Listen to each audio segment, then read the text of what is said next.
Bien-aimés, donc nous allons commencer le premier cours de la première année. Et le premier cours, c'est « Que signifie être membre de l'Église ?» Alors, que signifie être membre de l'Église?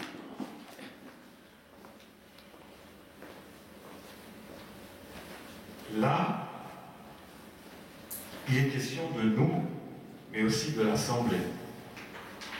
Parce que l'Église, là, ça va représenter l'Assemblée des chrétiens. Parce qu'on devient un membre. Mais ça concerne aussi notre vie, c'est-à-dire l'élévation de notre vie spirituelle. La croissance spirituelle de notre vie. Donc,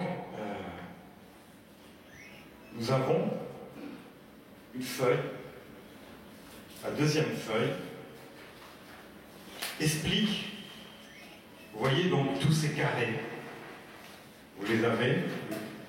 Alors bien aimé, si vous avez aussi de quoi noter, il faut crayon, papier, hein, parce que vous allez noter aussi. Donc vous voyez ça, bien aimé, tous ces carrés, ça représente l'Église. Alors, qu'est-ce que l'Église? L'Église, c'est un ensemble donc, de chrétiens.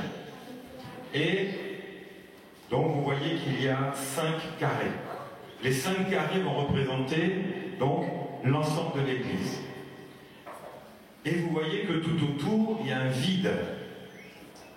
Où se trouve l'Église? Cette Église-là, elle se trouve où? Elle se trouve parmi le monde.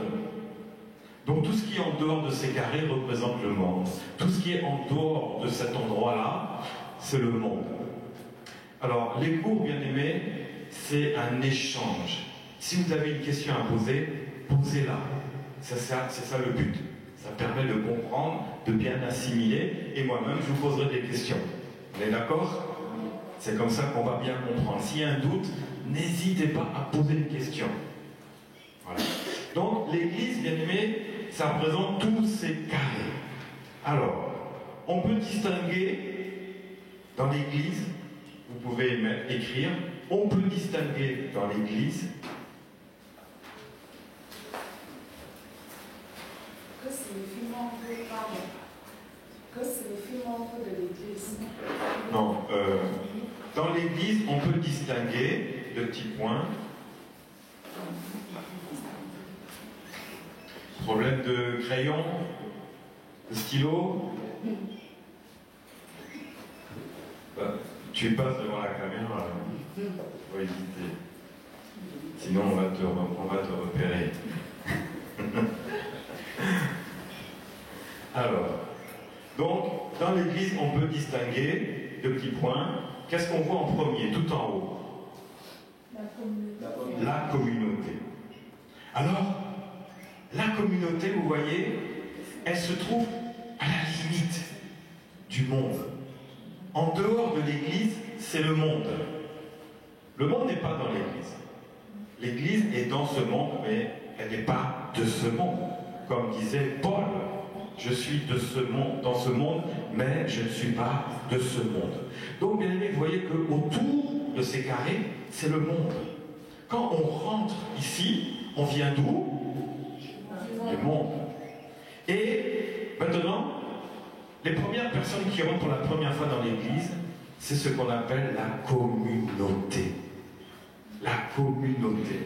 La communauté, ce sont des personnes qui sont en recherche d'Église, des personnes qui veulent avoir une rencontre avec Dieu, qui veulent découvrir Dieu.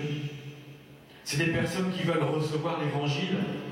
C'est des personnes qui ont des problèmes dans la vie et se disent « je vais rentrer dans cette église, peut-être que je vais trouver ma solution ». Ça, c'est la communauté. La communauté, ce sont des personnes fragiles. C'est pour ça que la communauté, il faut l'évangéliser. C'est-à-dire que quand elle rentre là, si on voit que c'est une nouvelle personne, il faut lui annoncer le royaume de Dieu. Que Christ est venu, qu'il est mort, qu'il est ressuscité, et que si tu crois en lui, ta vie va changer totalement. C'est ça que nous devons annoncer à ceux qui viennent, la communauté. La communauté, bien aimée, c'est des personnes qui sont encore flottants. Ils n'ont pas encore vraiment découvert Jésus. Donc si on leur dit par exemple, cette église déménage dans un endroit, vous verrez que la communauté ne suivra pas. Elle est très volatile. Si elle entend un truc, quelque chose, aujourd'hui tu la vois, demain tu la vois pas. Ça c'est la communauté.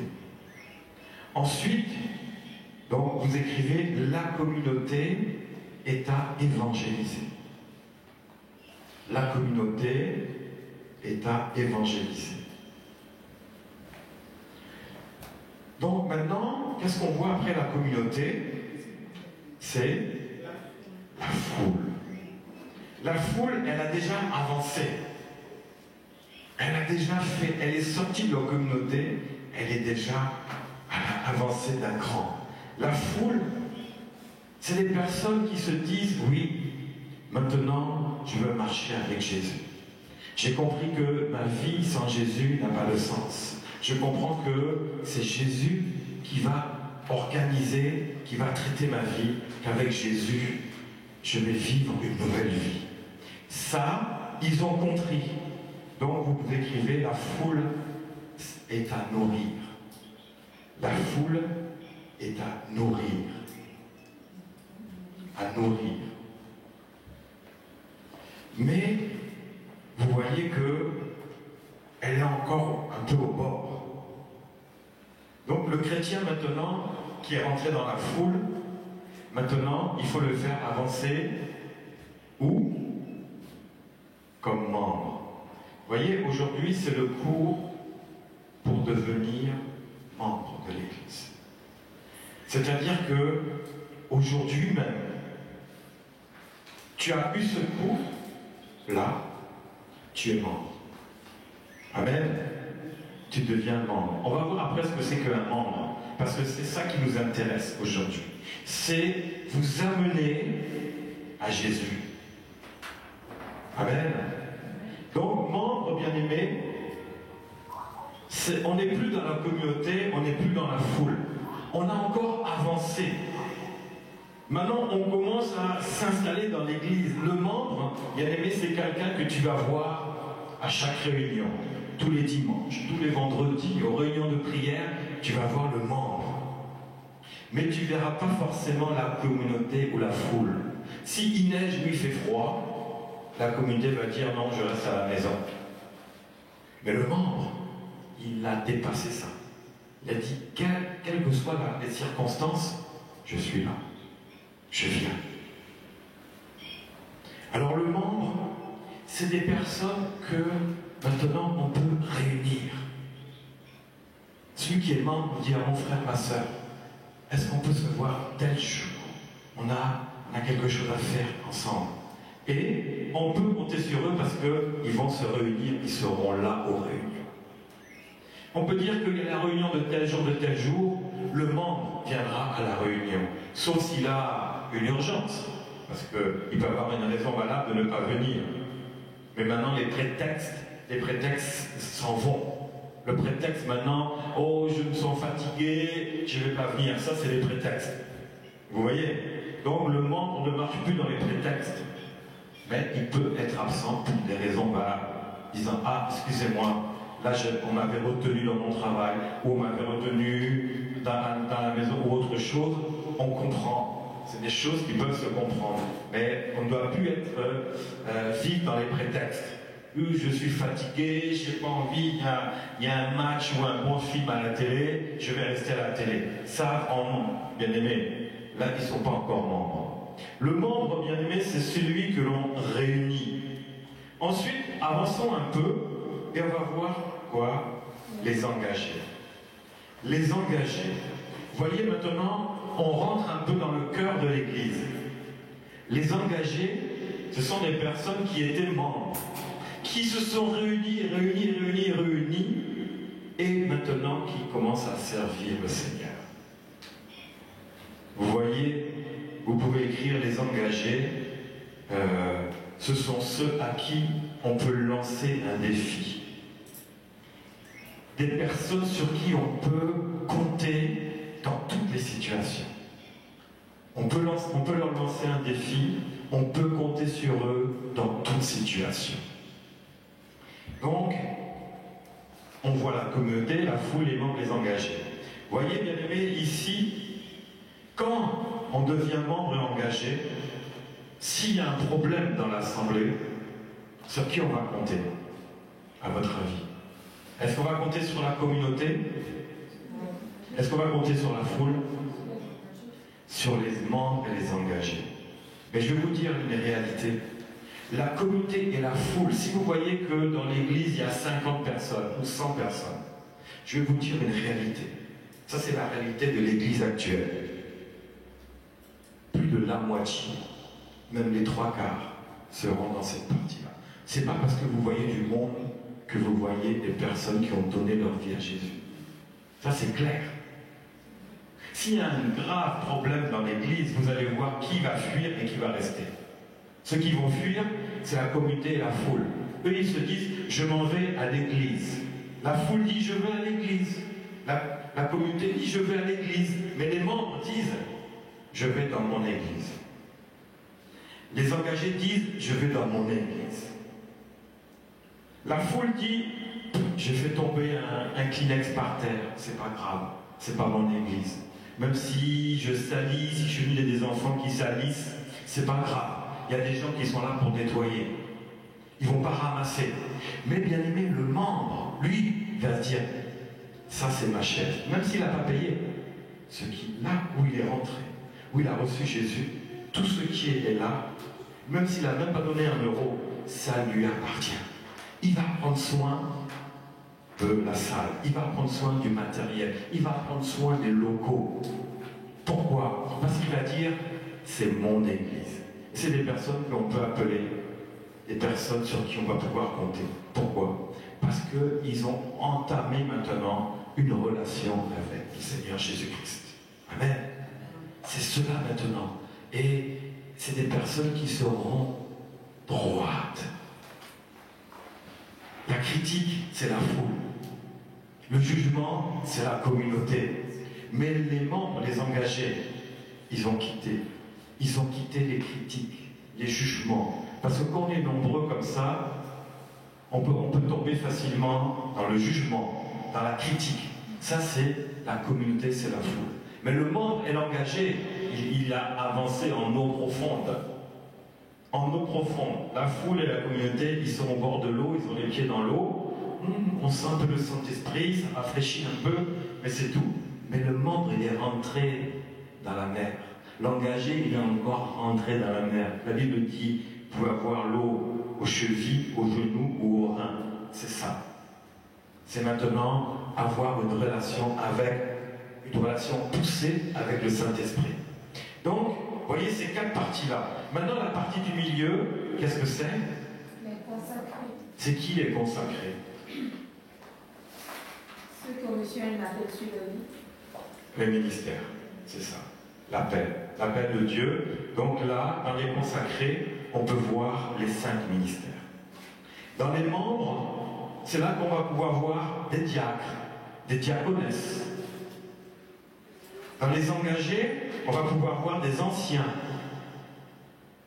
Et toujours les diacres et les diaconesses. Voyez un peu l'organisation. C'est là que ça se passe. Et les consacrés, donc, ce sont les 5 ministères. Et Jésus a donné les uns comme apôtres, les autres comme... Non. Les autres comme... On a parlé de ça. Prophètes, les autres comme... Pasteur. Non. Non, pas pasteur. Évangéliste. Le 4e, le pasteur. Et le 5e... Non, l'apôtre, c'est le premier. Les uns comme apôtres, les autres comme prophètes, les autres comme évangélistes, et les autres comme pasteurs et docteurs. Vous vous souvenez de ce jour-là, quand j'avais dit les 3, ce que ça pouvait représenter? La puissance, le feu de Dieu. Le pasteur, c'est celui qui a reçu la vision. Quand tu fais comme ça, pour les militaires, mon frère, tu vises, c'est l'apôtre qui vise. Et les autres, c'est la puissance de feu de Dieu. le prophète et l'évangéliste. Et les autres qui sont derrière, eux, ils vont encadrer tous ceux que ceux-là ont amenés. Vous voyez l'église, ce que c'est? Elle est à l'envers. Hein. Maintenant, lui, c'est le pasteur. Elle est tout à l'envers, l'église, c'est la réalité. Mais ça, on en parlera plutôt plus tard, parce qu'il y a un sacré problème dans l'église. L'église marche la tête à l'envers. C'est pour ça qu'il y en a beaucoup qui s'ouvrent, qui ferment, qui ont des problèmes, etc., etc. Donc, bien aimés, les consacrés, vous pouvez lire, ce sont des serviteurs, des 5 ministères. Les consacrés.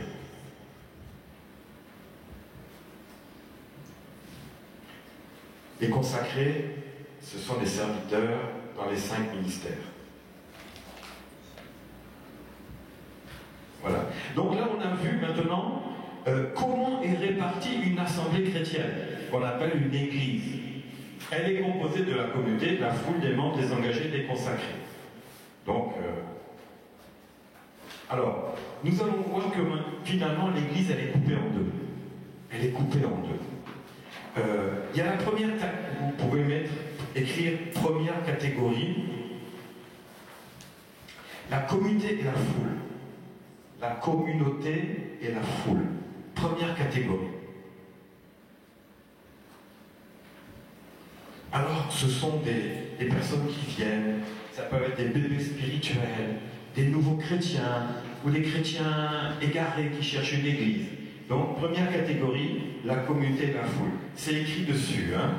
Vous l'avez. Alors, pourquoi je dis première catégorie? Parce que dans l'église, il y a 2 catégories. Il y a la catégorie première, qui est la communauté et la foule. Si je commence à leur parler de la Bible durement, vous allez voir qu'ils vont partir. C'est des personnes, ils n'aiment pas trop entendre la vérité. Il faut qu'on les caresse dans le sens du poil. Il faut que ça soit doux, que la parole soit douce, c'est-à-dire, oh bien-aimé, toi qui es venu pour la première fois, Jésus t'aime, tu es béni. Tu vas voir ce que Dieu va faire dans ta vie. Tu n'as pas d'argent, tu auras beaucoup d'argent. Ça, c'est le langage que la foule et la communauté aiment entendre. Tu as des problèmes, Jésus va enlever tes problèmes. C'est la vérité.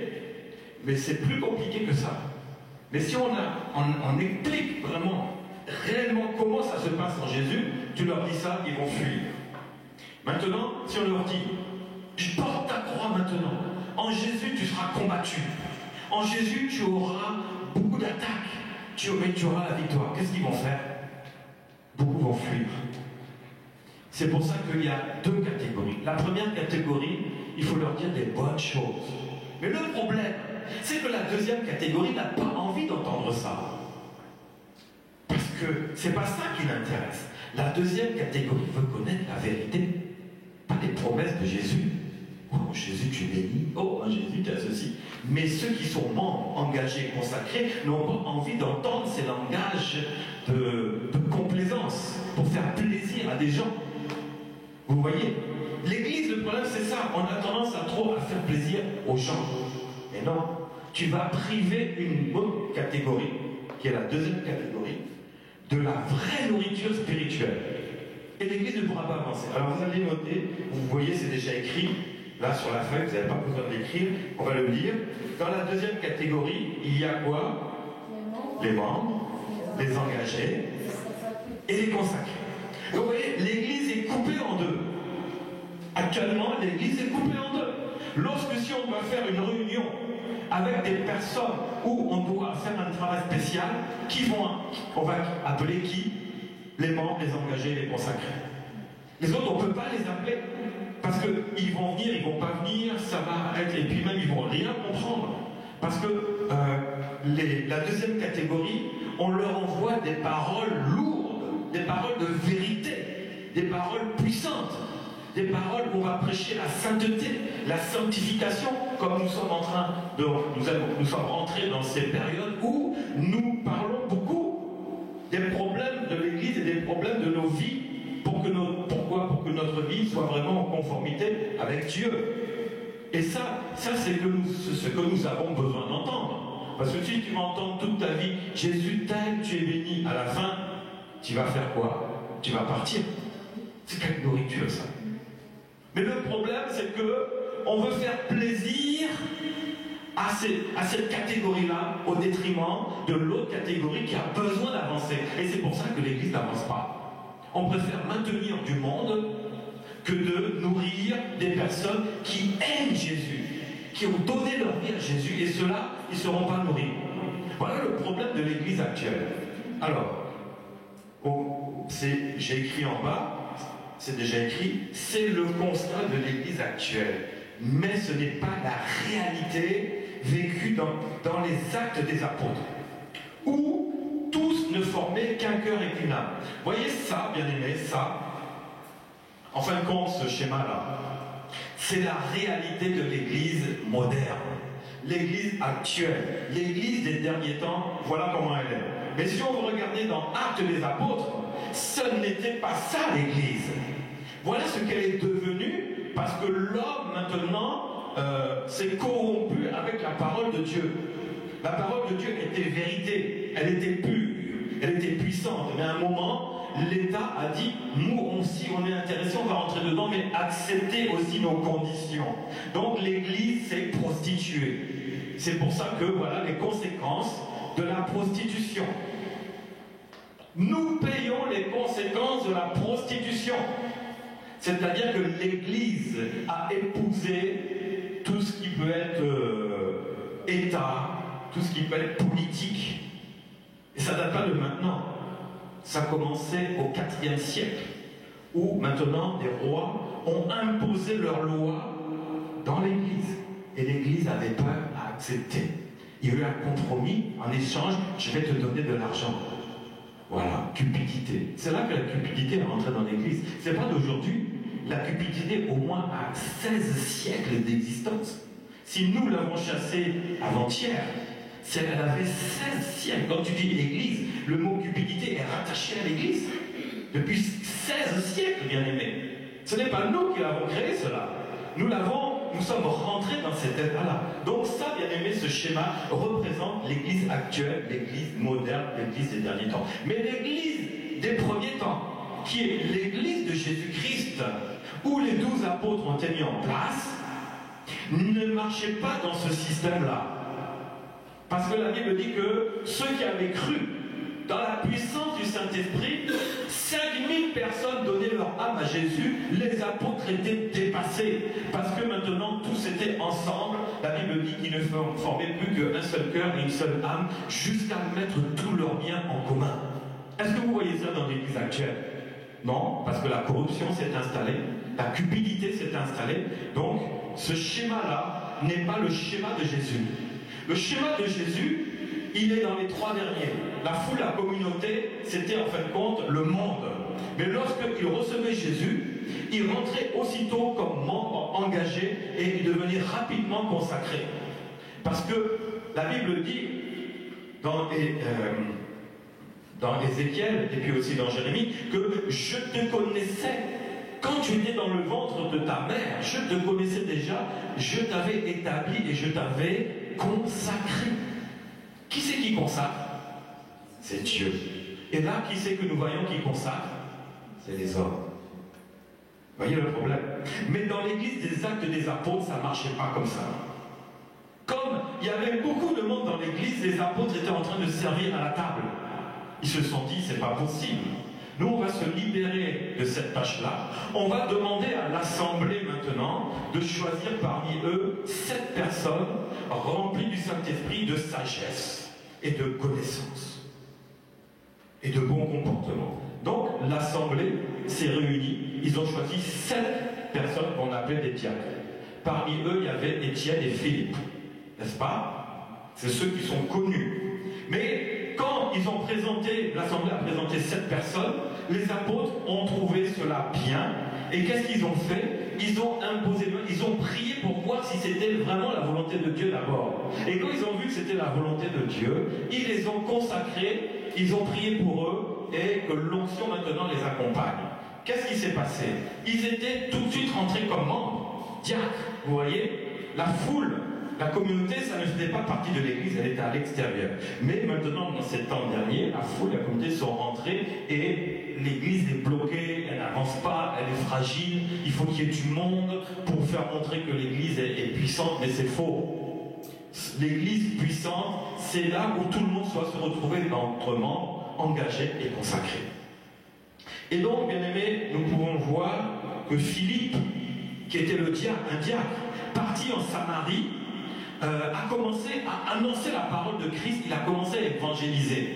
Il y a eu les gens ont cru, ils ont entendu, il y a eu des délivrances, des guérisons, des prodiges, et ils ont tous reçu Jésus-Christ ils ont été baptisés.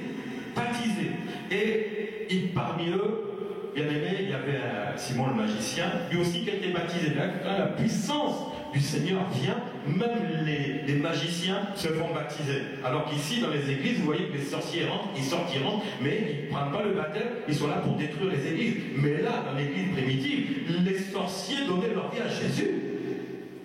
Incroyable! Quelle puissance! Mais l'église maintenant n'est plus comme ça. Pourquoi? Parce qu'elle s'est corrompue. Et bien aimé, ce fameux Philippe,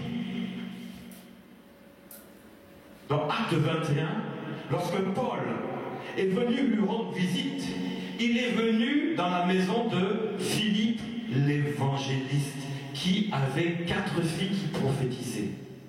Est-ce que Philippe, appelé l'évangéliste, donc il était plus diacre? Il était donc le 3e dans le mystère de puissance. Et on a vu ses œuvres. Il était évangéliste. Est-ce qu'il est écrit dans la Bible que les apôtres sont venus consacrer Philippe? Nulle part. Nulle part. Si, bien aimé, tu es élevé comme diacre ou diaconesse, et que nous confirmons que c'est bien cela, nous imposerons les mains, mais lorsque c'est tes œuvres qui vont parler, on n'aura pas besoin de te donner un titre comme quoi tu es dans tel ministère d'évangéliste ou pasteur ou docteur, prophète ou apôtre. On n'a pas besoin de cela parce que c'est tes œuvres qui vont parler. Mais maintenant, dans la corruption de l'église moderne, ce sont les titres qui parlent. Je te consacre comme évangéliste. Mais non, tu as déjà été consacré comme diacre et maintenant on voit que ton ministère s'est révélé. Ici, dans cette église, on ne consacrera jamais des serviteurs de Dieu. On consacrera des personnes, des serviteurs qui seront diacres ou anciens et sur lesquels maintenant, par l'onction qui a été transmise sur eux, ils vont servir Dieu et on va dire, mais lui, c'est Pierre l'évangéliste. Vous voyez? Et on sera content, on fera la fête. Mais on ne va pas te donner un col blanc, on va te mettre une soutane, toutes ces bêtises qu'on voit, qui sont purement religieuses, que des hommes politiques ont rajouté dessus, ça n'est pas biblique. Ça, c'est de la foutaise. C'est du n'importe quoi. S'ils ont fait du lèche-pot avec les politiciens, ici, ce n'est pas le cas. On va revenir à la vraie Église. Jésus m'a dit qu'il revient bientôt. Et vous le savez. Mais ce qu'il m'a dit, c'est que je veux retrouver mon Église dans l'état où je l'avais laissée. Dans l'état où je l'avais laissée. Est-ce qu'elle est encore dans l'état où il l'avait laissée? Non. La corruption, la cupidité, l'orgueil, le pouvoir, tout est rentré dedans. Du coup, maintenant les églises ne sont plus dans la puissance de Dieu. On va pas voir 5000 personnes donner sa vie à Jésus. Pourquoi? Parce qu'elle est totalement corrompue. Il faut libérer l'Église. Et nous, notre travail, c'est de quitter ce schéma-là pour rentrer dans les 3 derniers. C'est ça qui est important. Là où vous avez mis les pieds, bien aimés, c'est dans l'Église de Jésus-Christ. C'est pour ça que vous voyez Église nouvelle de Dieu. Enlève le mot nouvelle, qu'est-ce qui reste? L'Église de Dieu. L'Église de Dieu. La nouveauté, la Bible dit que sous le ciel, il n'y a rien de nouveau. Ce qui a été fait, c'est ce qui se fera. Ce qui a été, c'est ce qui sera. Le nouveau n'est pas à venir, parce que Jésus a dit, j'ai tout accompli. Il n'y a rien de nouveau sur la terre. Le nouveau, en fin de compte, c'est quand l'Église nouvelle a démarré avec les 12 apôtres. C'est là où nous voulons maintenant continuer, nous écarter de ces choses pour rentrer maintenant dans la réalité de ce que Jésus avait laissé. C'est ça que nous voulons voir. Que ce soit Jésus qui nous conduise comme il conduisait les disciples qui sont devenus apôtres. Il les conduisait. Et ce Jésus, il est le même encore aujourd'hui pour nous conduire. C'est pour ça que cette église, nous avons laissé la place à Jésus et pas aux hommes. C'est très important. Parce que sinon, on va marcher comme les autres églises. Tu veux marcher comme les autres églises? Va dans ces églises-là. Mais tu ne feras rien de bon. Ta maladie restera. Ou peut-être elle partira, mais de quelle manière? Mais ici, laisse Jésus agir. En tant que la tête, tu verras que ta vie va changer. Tu vas voir que tu seras guéri. Non seulement tu seras guéri, mais tu seras sauvé. Mieux que la guérison, c'est le salut qui va venir. Et avec le salut va s'accompagner maintenant les dons que le Seigneur a déjà préparés pour toi. C'est ça l'Église, c'est ça l'engagement d'un membre. C'est rentrer dans ce domaine-là. Bien-aimé, aujourd'hui, je veux te faire sortir de la foule pour devenir un membre. Est-ce que tu veux devenir membre? Oui, tu veux devenir membre. Tu le fais bien. Parce que c'est ce que Jésus attend de toi. Donc, on va écrire, les membres constituent l'assemblée. Les membres constituent l'assemblée. Ça va, vous comprenez pour l'instant? S'il y a des questions, n'hésitez pas à les poser. Les membres constituent l'assemblée. Virgule. Les membres constituent l'assemblée, virgule. Il s'agit des enfants de Dieu. Il s'agit des enfants de Dieu qui sont, deux petits points.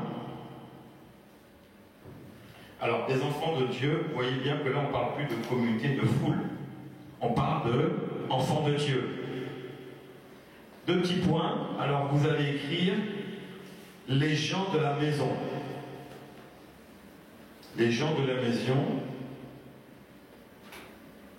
Les enfants de Dieu, deux points et... Les enfants de Dieu qui sont, on fait deux petits points à la ligne. Les gens de la maison, Éphésiens 2, 19. Éphésiens 2, 19. Et qui disent, c'est mon Église. C'est mon Église. C'est-à-dire qu'ils ne vont plus dire je m'en vais à l'église, non, c'est fini. Ou je vais dans une église, non. Ou je vais dans l'église du pasteur un tel, non. Ils disent je m'en vais aujourd'hui dans mon église. C'est-à-dire l'église m'appartient, elle est à moi. J'en ai pris possession, j'en prends soin et maintenant je participe aussi. Ce que j'ai trouvé, je vais aider au développement de l'évangile par les moyens que le Seigneur mettra dans mon cœur. Donc, Éphésiens 2, 19. Ainsi donc, vous n'êtes plus des étrangers ni des gens du dehors, mais vous êtes concitoyens des saints, gens de la maison de Dieu. Voilà. Vous êtes des gens de la maison de Dieu, des concitoyens, plus des gens du dehors qui sont livrés au vent, à tous les problèmes, on les voit pas, on les voit pas. Non, vous êtes maintenant des concitoyens des saints. Vous êtes concitoyens des saints, c'est-à-dire que vous êtes avec moi. Je suis saint, tu es saint. Amen. Maintenant, nous sommes ensemble concitoyens. Nous sommes amenés à vivre ensemble. Ton problème, c'est mon problème. Mon problème, ça sera le tien aussi. C'est ça. On peut, s'il y a un problème, à 2h du matin, tu vas appeler tes parents qui sont à 500 km. Non, tu vas appeler ton frère qui est engagé comme toi. J'ai un problème. Est-ce que tu peux m'aider? C'est ça. C'est ça la communauté. C'est ça. Alors on va à la ligne. Les baptisés d'eau. Les baptisés d'eau. Et qui appartiennent à la famille de Dieu. Les baptisés d'eau qui appartiennent à la famille de Dieu. Alors, pour être membre, il faut se faire baptiser. Je ne parle pas du baptême catholique. Non. Je parle du baptême personnel. Celui que toi-même tu as décidé, que tu as résolu dans ton cœur, et non des personnes, quand tu étais bébé, ont décidé de te faire baptiser par ça le baptême. Le baptême, c'est un engagement personnel. Si tu crois de tout ton cœur, c'est possible que tu te fasses baptiser. Le baptême, c'est croire en Jésus. C'est le mariage avec Jésus. C'est officialiser que maintenant ma vie appartient à Jésus. Je me baptise maintenant pour montrer devant Dieu, devant Satan et devant les hommes que maintenant je suis l'épouse. C'est ça le baptême. C'est aussi mourir et renaître en Christ. Donc, il faut être baptisé. Tu es membre, si tu n'es pas baptisé, on se verra après.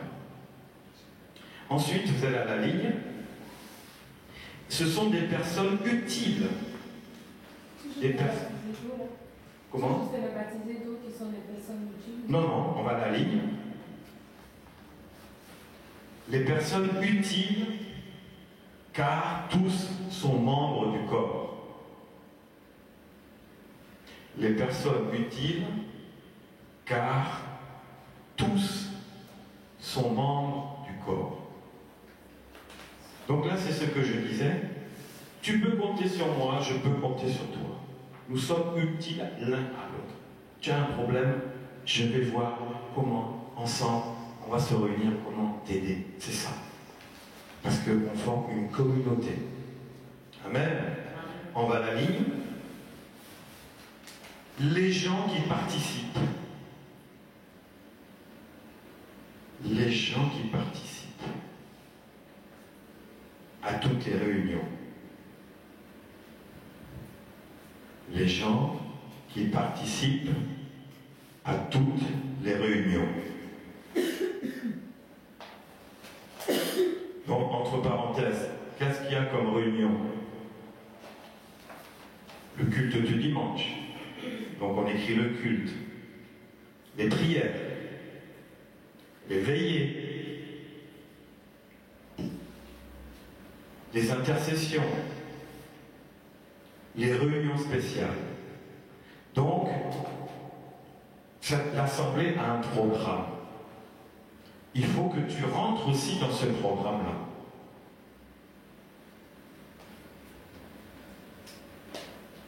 C'est ainsi que tu vas grandir spirituellement. C'est ainsi que le Seigneur va commencer maintenant à montrer qu'il t'a déjà préparé. Ensuite, on va à la ligne, les gens qui soutiennent. Les gens qui soutiennent. Les gens qui soutiennent matériellement et financièrement. Matériellement et financièrement. Et humainement. Matériellement, financièrement et humainement. Alors matériellement, on va expliquer, donc des gens qui soutiennent le membre est là pour soutenir l'Église. Il a trouvé déjà une Église déjà toute prête, c'est son Église. Maintenant, s'il y a un besoin de matériel, il faut rajouter des chaises. À qui on va demander? À la foule? Non. Eux, au contraire, ils pourraient partir avec les chaises.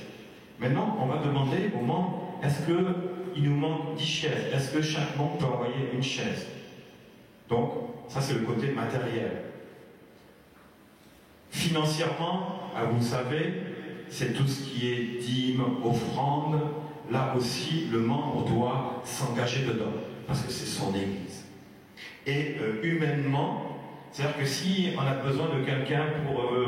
on doit finir le carrelage qui est là, on va demander à quel frère ou quelle sœur peut venir aider à faire le carrelage. Ça, c'est le côté humain. Est-ce que je peux donner un coup de main? Est-ce qu'on peut se réunir? On va donner un coup de main. Mais aussi, avoir des responsabilités dans l'Église. C'est ça aussi. Les membres, ce sont ceux à qui ils sont confiés des responsabilités. Moi, je m'occupe de l'entretien. Moi, je m'occupe de réunir les femmes dans l'Église. Moi, je m'occupe de réunir les hommes. Moi, je vais m'occuper des enfants. Vous voyez, il y a beaucoup de services, mais à qui on va donner? À des membres. Parce qu'ils auront reçu la sagesse. Parce qu'il faut qu'ils aient la crainte. La crainte, c'est le début de la sagesse. Donc, on va à la ligne. Les gens qui progressent spirituellement. Les gens qui progressent spirituellement. Qui progressent spirituellement. Alors, comment on peut progresser spirituellement? En faisant quoi? Alors, voilà. Alors, spirituellement, dans la prière. Vous écrivez dans la prière. Ensuite, allons-y. Là, on a dit la prière. Dans quoi on peut progresser spirituellement? Qu'est-ce qui nous fait progresser spirituellement? Allez-y, dites. Comment? La prière, tu l'as dit. Maintenant, dans la parole. On écrit dans la parole. En quoi encore on peut progresser spirituellement?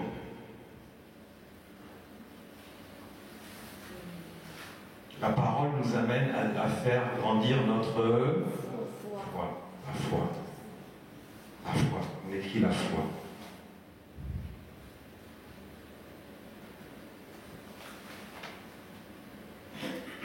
Aussi, la parole nous amène à découvrir qu'il ne faut pas marcher n'importe comment, donc on grandit dans la sanctification.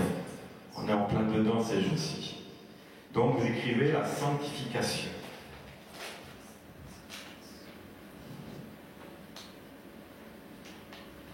La Bible dit aussi qu'il faut obéir à ses conducteurs. Donc on grandit dans l'obéissance à la parole. L'obéissance à la parole de Dieu. Mettez bien la parole de Dieu, parce que l'obéissance tout court, là, j'aime pas trop. L'obéissance à la parole de Dieu. On avait mis la sanctification, maintenant on écrit l'obéissance à la parole de Dieu. Et qu'est-ce qui nous fait aussi grandir? Qu'est-ce qu'il y a d'autre qui peut faire grandir? Jésus était revêtu, donc c'est l'onction. Donc l'onction nous fait grandir aussi. Il y a l'onction qui grandit. Donc on écrit l'onction. C'est le Saint-Esprit qui amène l'onction. L'onction, c'est la manifestation de la puissance de Dieu. Donc on va résumer. Les gens qui progressent spirituellement dans la prière, dans la parole, dans la foi, dans la sanctification, dans l'obéissance et dans l'onction. Tout ça, bien-aimés, nous amène à une élévation spirituelle. On progresse spirituellement. C'est ainsi que, vous voyez, l'onction, parce que les apôtres avaient imposé les mains aux diacres.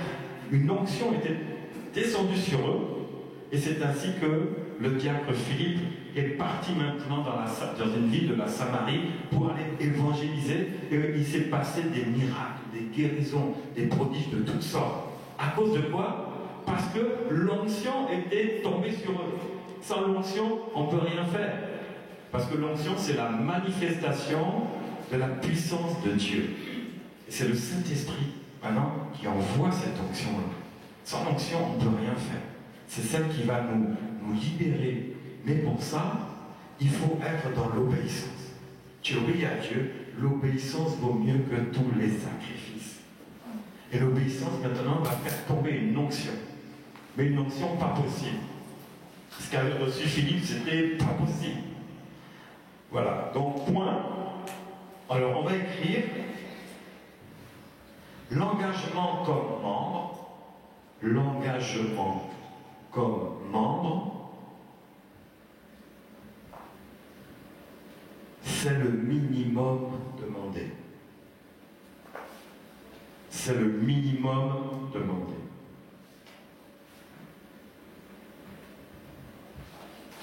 C'est le minimum demandé.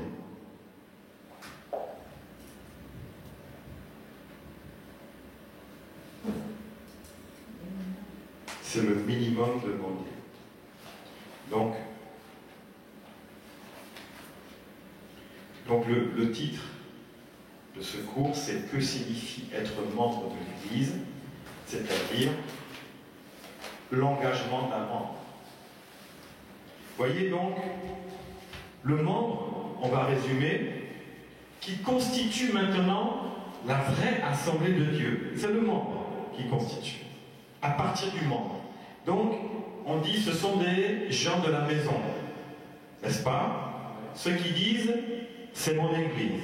Ils sont des gens qui ont été baptisés d'eau, parce qu'ils ont confessé Jésus-Christ, ils ont reçu Jésus-Christ, ils ont entamé maintenant une nouvelle relation avec Jésus. Et ce sont des personnes qui deviennent utiles maintenant pour le corps de Christ. Le corps de Christ, c'est quoi? C'est qui? C'est toi, moi, etc. C'est ça le corps de Christ. Nous ne sommes plus des étrangers entre nous. On ne se connaissait pas. En Christ, on ne se serait jamais rencontrés.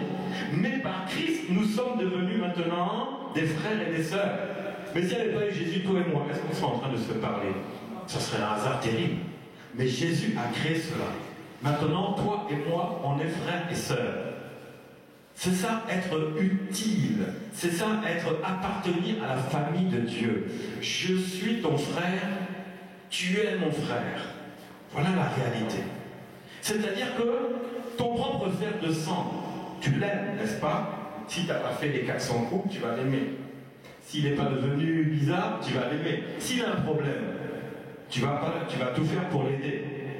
Ou ta petite sœur, tu vas tout faire pour l'aider. En Christ, nous sommes comme des frères et des sœurs. On doit s'entraider. Il ne faut pas regarder, ah non, on ne se connaît pas. Bien aimé, tu deviens membre, tu commences à travailler dans l'église. Toi et moi, on va avoir des liens très proches. Je vais te connaître, tu vas me connaître. Je vais connaître chez toi, tu vas connaître chez moi. Si j'ai un problème la nuit, tu sauras qui appeler. Tu ne vas pas appeler au pays, tu vas appeler ton frère en Christ. Ce n'est pas vrai. Même si c'est 2 heures du matin. Parce qu'on est proche, on est liés. C'est ça la famille de Christ. À partir de membre, tu peux expérimenter maintenant cette nouvelle relation. Peut-être tu es orphelin, tu n'as pas connu, mais en Christ, tu as une famille. Peut-être ta famille, elle est détruite, mais en Christ, tu as une famille. Peut-être tu t'es écarté de ta famille, mais en Christ, tu as une famille. Et c'est quand tu deviens membre que tu vas commencer maintenant à réaliser cela. Donc, ce sont des personnes utiles. Ce sont des gens qui participent à toutes les réunions. Et ce sont des gens aussi qui soutiennent l'Église. On a vu, matériellement, humainement, financièrement. Qui c'est qui paye le loyer? C'est l'État. Alléluia. Non, parce que l'État et la religion ont fini par se séparer. Mais l'État fait tellement de dégâts dans l'Église maintenant, que maintenant même l'Église, là, elle est mal au point. Vous voyez, les églises catholiques qui sont abandonnées, même on les vend pour faire ce qu'on veut, c'est plus des églises. C'est même devenu des maisons pour certaines églises. Les gens ont acheté ça pour habiter dedans. Vous voyez? Donc, sur qui on va compter? Sur les membres. Qui paye le loyer? Les membres. Voilà la participation financière. Elle est importante. Et on a vu, ce sont des personnes qui progressent spirituellement. Tu es membre, tu vas grandir spirituellement. Le don de Dieu que Dieu a mis sur toi, c'est là qui va maintenant se manifester. Parce que tu as reçu un don, ou des dons. L'appel est lié à des dons. Mais celui qui n'est pas appelé dans les 5 ministères, il va recevoir un don. Le don de guérison, le don de prophétie. Oh, ma sœur, depuis que tu es membre, tu commences à prophétiser. Tu es prophétesse. Non. Tu peux être prophétesse, mais ce n'est pas automatique. Parce que la Bible dit qu'il a donné pour les uns les 5 mystères et pour les autres des dons.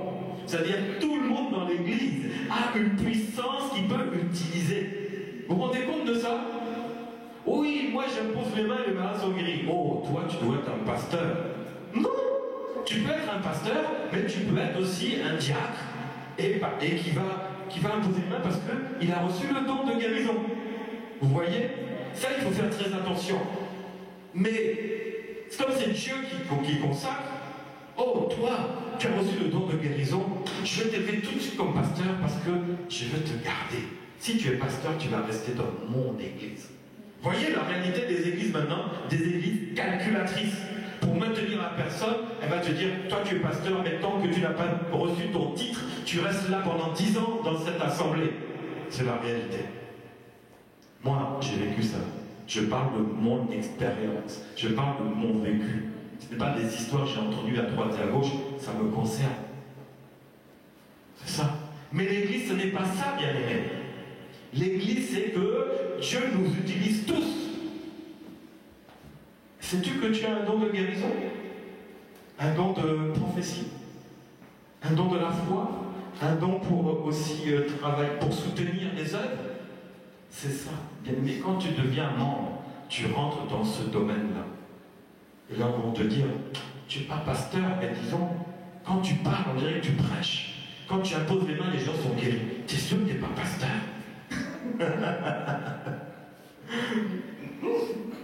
Je sers Dieu par mes œuvres. Dieu m'a appelé à le servir, j'ai reçu ces dons-là. Sois guéri, mon frère. Il repart, il est guéri. Oh, alléluia. C'est ça l'Église, bien-aimée. Voilà. Donc tout ça, bien-aimé, ça représente la vraie Église de Jésus-Christ. Où Jésus veut t'amener à lui pour que tu puisses le servir dans la vérité. Mais pour cela, il y a un gros travail. C'est le ministère de vérité et de réconciliation. C'est pour ça que nous sommes là. Pour servir Jésus-Christ et pas les hommes. Amen. Moi, je suis là pour servir Jésus. Mais je suis à votre disposition. C'est vrai. Et vous êtes aussi, en tant que membre, à la disposition de ceux qui sont encore derrière la foule, la communauté. Quand ils vont voir que vous allez prier, imposer les mains, et que leur maladie avec laquelle ils sont venus, ils sont guéris, qu'est-ce qu'ils vont faire? Ils vont croire. Parce que c'est par les œuvres que l'on croit. C'est par les œuvres aussi qu'on arrive à la justice. En croyant, en voyant les œuvres et en croyant, nous arrivons à la justice de Dieu. Et ils verront, ils croiront, bien aimés. C'est comme ça que l'évangile se répandait. Parce que ceux qui venaient avec des problèmes, les problèmes disparaissaient. Et dans les temps actuels, nous avons besoin de voir la main de Dieu dans l'Église. Pour que les gens qui viennent avec leurs problèmes restent dans l'Église parce qu'ils ont été guéris. Et c'est ainsi qu'ils vont rester. Tant qu'ils n'ont pas été guéris, qu'est-ce qu'ils vont faire? Ils vont aller dans une autre église. C'est normal, c'est la foule. C'est normal, c'est la communauté. Mais toi, en tant que membre, ça devient ta responsabilité. S'il est parti, c'est de ma faute. Parce que je n'ai pas servi Dieu comme Dieu voulait que je le fasse. Est-ce que tu veux devenir membre aujourd'hui? Est-ce que c'est pas trop compliqué? C'est pas trop lourd? On commence doucement. C'est que le premier cours. On commence doucement. Fais ce que tu peux, tu feras ce que tu ne peux pas faire. Amen. Mais toi dis oui, Seigneur, je prends l'engagement d'être membre. Tu peux lever ta main comme ça. Si tu veux ça devenir membre, tu dis oui, Seigneur, je suis là. Aujourd'hui, j'ai entendu ce que c'est que être membre. J'ai compris ce que c'est que l'Église. Seigneur, c'est toi qui es la tête. Et aujourd'hui, je veux te servir en esprit, en vérité, dans la liberté, dans la vérité. Je veux me réconcilier avec toi. Je veux te servir. Je veux que tu sois maintenant ma priorité. Dans la vie, tu seras la priorité. Seigneur, je veux marcher et je veux recevoir encore ton enseignement qui va me faire grandir spirituellement. Je te dis merci Saint-Esprit aujourd'hui pour ces paroles. Merci pour les paroles à venir qui vont me faire découvrir vraiment ce que c'est que l'Église. Vraiment ce que je dois être. La tête et non la queue. Et ainsi nous disons merci Seigneur Jésus-Christ. Amen. Alléluia. C'est terminé. Est-ce qu'il y a une question à poser avant qu'on arrête? Est-ce que vous avez une question dans tout ce que vous avez vu, entendu, pour que au moins que je sache que le cours soit bien compris? Oui. Je voulais juste un éclaircissement sur les gens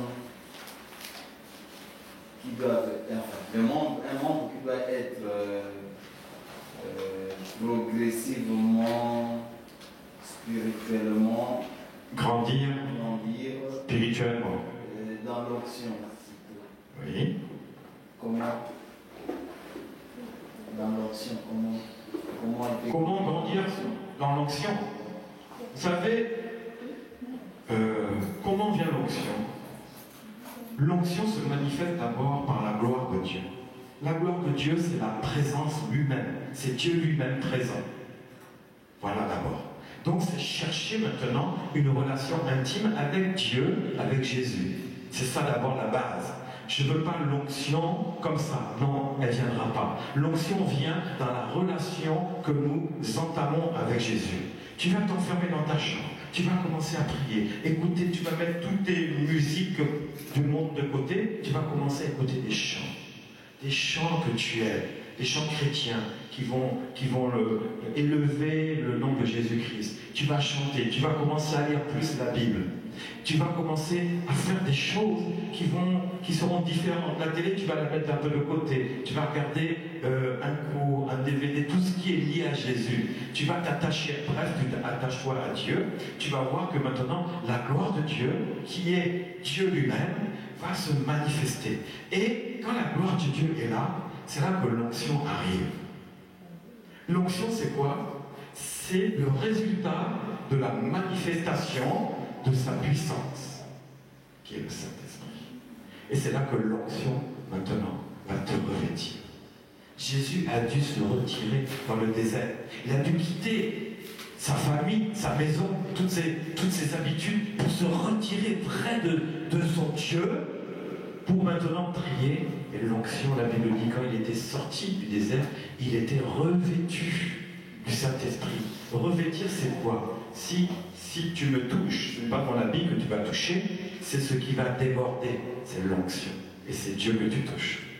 C'est pour ça la Bible dit, ne touche pas à mon oint, parce que tu touches à l'onction question de lui. C'est dangereux pour toi. C'est dangereux. Ne touchez pas à mon oint. Voilà ce que c'est que l'onction.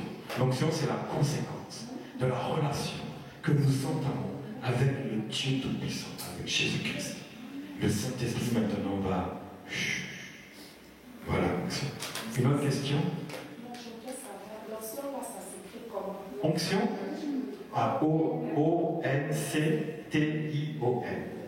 Onction. C'est bien, vous avez raison, il faut aimer l'onction. Parce que quand tu cherches O-N-C-T-I-O-N, quand tu cherches l'onction, bien aimé, quand tu cherches l'onction, c'est-à-dire que tu vas commencer vraiment à aimer beaucoup Jésus. Beaucoup, beaucoup, beaucoup. Et là, il faut aimer l'onction. L'onction, c'est la puissance de Dieu pour nous. Alléluia. Mais elle n'est pas pour toi. Elle est pour que toi aussi tu la transmettes. Parce que l'onction brise le joug. Ce n'est pas écrit dans la Bible, mais la Bible nous explique que l'onction brise le joug. Donc il y a des gens qui viendront dans la foule à côté avec des problèmes, avec des jougs. Ton onction n'est pas pour toi, c'est pour la transmettre. Et toi, retourne dans ta chambre pour que le Seigneur te remplisse à nouveau. Pour que toi, tu envoies encore. L'onction, c'est pour envoyer. C'est pour détruire toutes les œuvres du mal. Et pour être solide. Les problèmes viendront, mais l'onction est sur moi. Non. Je marche dans la foi. J'ai l'onction. Non. Et une autre question? Sinon, on a fini. Voilà. Non, frère Joseph. Soyez bénis. Voilà, fin du premier cours. Amen.